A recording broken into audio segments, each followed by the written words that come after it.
Thank you, and I welcome the opportunity to say a few words on this, and I want to thank Deputy Michael Fitzmaurice and his office for the work, and indeed not just for the work but for giving us the opportunity to put a spotlight on this area. And let me say at the outset, Minister, I appreciate all of the help that's been given to the different sectors, and I acknowledge that. However, from the time I was elected, I've looked for long-term sustainable solutions, and it's my difficulty with the budget every year, and this was one budget that certainly exceeded all our expectations in terms of giving out money without a long-term sustainable plan in many areas. And outside of housing and health and the war in Palestine, I would say this area we received the most representations from people on the ground in relation to this area. And Deputy Fitzmaurice has set out a very detailed motion, and I know you've put in an amending motion, and so has the Labour Party as well. But in relation to this, there's been a flip-flop for a very long time, really, in relation to this. It's been up and down. So if I look at July 2011, which is a long time ago, a 9% VAT rate was introduced. And it was introduced at that time to support and boost employment in a range of areas. Then, and it did work, actually, because employment figures went up. And then in Budget 19, the VAT rate was increased to 13.5% for tourism activities with effect from 19. So two flip-flops here. Then we go forward into Budget 21, and there's a reduced VAT again down to 9%. Obviously, COVID and to help all the businesses. But again, the government was able to change it as soon as when they decided it was right. And then that ended in September 2023, resulting in a 50% increase in the hospitality sector. So the motion is calling for a 9% VAT rate on food sales. And I'm no expert in the area of finance, let me say that. But we do have experience on the ground of businesses going bust on a daily basis.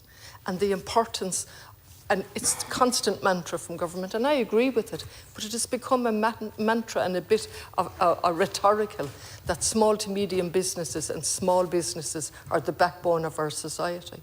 Well, they are, but they're not getting the actual practical help that they need for the transformative action that we need to take because of climate change, because of public health. We will face another pandemic, and so all our actions from the government and with our help on occasions is to bring forward transformative action. And Minister, that hasn't happened. It hasn't happened in relation to public health, for example. It hasn't happened in relation to analysis of the businesses and how they will cope with another pandemic while ensuring our safety. So all of that has to be taken into account, how they're coping with increased costs, and rightly so with the increases in wages. Absolutely essential, and you've acknowledged that yourself, and I agree with it. But within that, they're coping with, I mean, we all use restaurants. On a Friday, I use a small restaurant. I go out with my staff, and tremendous work being done, but they're all struggling with rates, with rent. So what we need, in addition to this, is an analysis of how do we make small businesses viable in the long term. How do we do that? And I think rates absolutely mitigate against that, the rate system. And again, we're getting representations in relation to the enormous bills being charged for rates every year. And again, that comes back to a bigger issue where local authorities are utterly reliant on property taxes, which are now going up in this city, where people are struggling in Galway. Rates, a problem, because they're not being funded properly. And Galway County Council has repeatedly, both the officials and the councillors have called us TDs, including Deputy Fitzmaurice. Has been a lot of meetings in relation to the underfunding of the County Council in particular. Lately, the City Council said the message from management was they couldn't provide the services that they should be providing without an increase in the property taxes and so on. So I fully support this motion, and once again I want to reiterate the importance of a local small restaurant to the area. I think in particular of one in Connemara, and I'm not singling out anyone except an Cianchin I Grílor na Gaeltachta, agus tá sé lúte hana agam potta in Indravon. Agus scríb sheets and litcher hugan, seo gnó atá an chuma go bhfuil sé ag dul ag déanamh dul chun cín an tam lug, agus an méid buntáiste atá an bhíolann bheag sin á thabhairt don ceantar. Tá siad ag fáil an bia ábh ó na daoine sa ceantar, an cásc, na hifacha, na hábhairt ábha. So tá an bíolann bheag seo ag cuineáil na daoine sin ar an talamh tá siad ag éascúdómh marachtáil sa Gaeltacht. Agus tá réimse leathan buntáiste ag go bháil le bíolann nó gnóbeag mar sin i gríleáin na Gaeltachta. Agus ní féidir glacu go bhfuil an bhíolann sin i gcónaí ag caranúildún chud deacair is atá sé marachtáil leis an VAT agus le na tálaí eile. So ag gol timpeallaí ggheirceal tá méid rá seo ceann de na rudaí atá tábhachtach an VAT a laghadú, ach tá rud eile ag teastáil freisin agus sin fís, plán agus strátéis na ceantar túise, na ceantar Gaeltachta, ionas go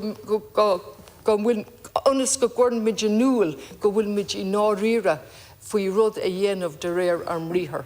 So I'm going to finish up by saying this motion calling for a reduction in the VAT rate is just one element that's needed in an overall plan and strategy and vision for genuine regional development and balanced regional development and balanced city and rural development. And I specifically mentioned one restaurant in Indravon, which I invite you all to go to, which really has put the spotlight on the importance of a small business like that for the area in terms of sourcing their suppliers locally, completely, enabling them to live a sustainable life in the Gaeltacht, as well as giving employment.